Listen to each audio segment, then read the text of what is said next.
Bruce Herbert, Investor Voice. I had a question about fiduciary duty, which is a part of the description of the panel. And it's hard for fiduciaries who are public servants, for instance. That's not what they do all day, every day, and they don't have a particularly necessarily financial background, to understand what their duty is, and very easy for them to be told that their duty is to do nothing outside of the ordinary.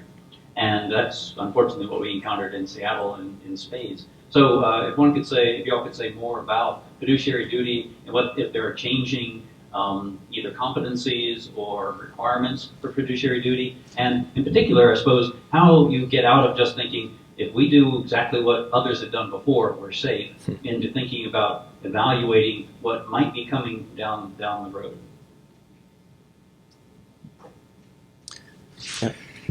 Well, in its strictest sense, that we do intersect with that issue in we have 88 trusts that we manage, so there is a level of fiduciary duty that has to be met there, a standard of care for the assets.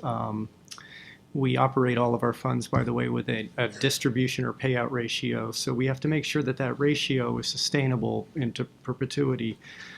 So that, we think about that every day with those type of accounts. And then I think from maybe a broader sense, our duty to earn a fair and equitable return on our assets is something we think about.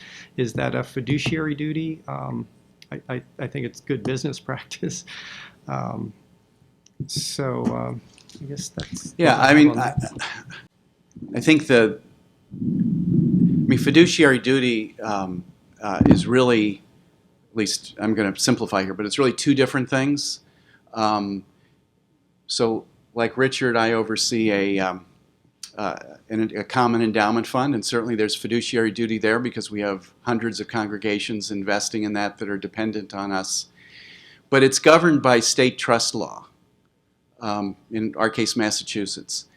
Then there are pension funds, and pension funds are governed by ERISA.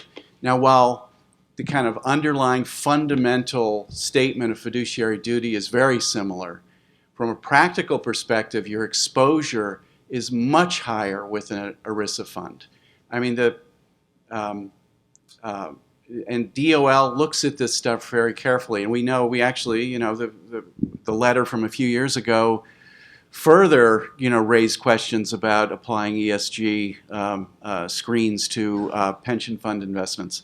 So I'm sympathetic to the folks in Seattle who were not ready to. Because remember, you're personally liable, and so you say, okay, we're going to take 10% of the equity market and make it off limits, and then oil and gas rebounds over the next 3 years because maybe it's undervalued right now.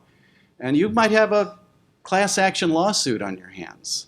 And at best case, you're going to spend millions of dollars and hundreds of hours defending yourself. So so even the advice that we got at ICCR from our legal counsel was tread very, very, very cautiously around this. Now, I think you presented this, Bruce, as sort of an either-or choice, but I don't think that's really where it is. I think there's a lot of room in the middle for, particularly around ESG, for even pension funds, and we see this, in New York State, California, to apply standards that lead the portfolio in a different direction. But it's probably not going to say abandon all, energy stocks. But it may well end up with a lighter touch there. In other words, if you're managing return and risk, you can definitely use those tools. And I think I used to be at Ceres when we started the Investor Network on Climate Risk, and that's now $13 trillion. And that's certainly, I think, what we saw there, and what Peter and the Ceres team sees today is lots of big mainstream pension fund investments getting much more seriously about how they manage their portfolios. They're not saying, oh no, we can't touch any of this stuff because it might violate their fiduciary duty. But if you're saying exclude 10% of the market, and just take it off the table, I mean, I understand why they would get very uneasy about that. Michael Davis, I'm with Calvert Investments. Oh. Calvert's been a part of ICCR, I think, for some time, but it's my first meeting personally. Oh, welcome. So I'm happy to be here. I wasn't going to say anything, but you guys were talking about fiduciary duty. I was actually Deputy Assistant Secretary of Labor for the first term of the Obama administration. We were pretty heavily lobbied on this issue, Yeah. I'll tell you. And I think that lobbying continues. I think, It does.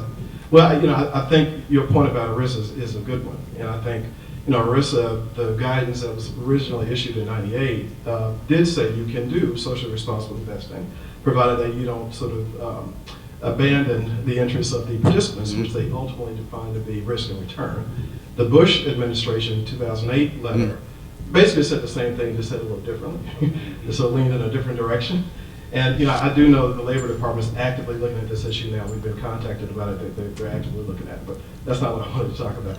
Well, what I really wanted to talk But about. thanks for that information. Well, yeah, I think you find it interesting, and there's a lot of conversation about it, and We'll talk later. about it. Yeah, yeah.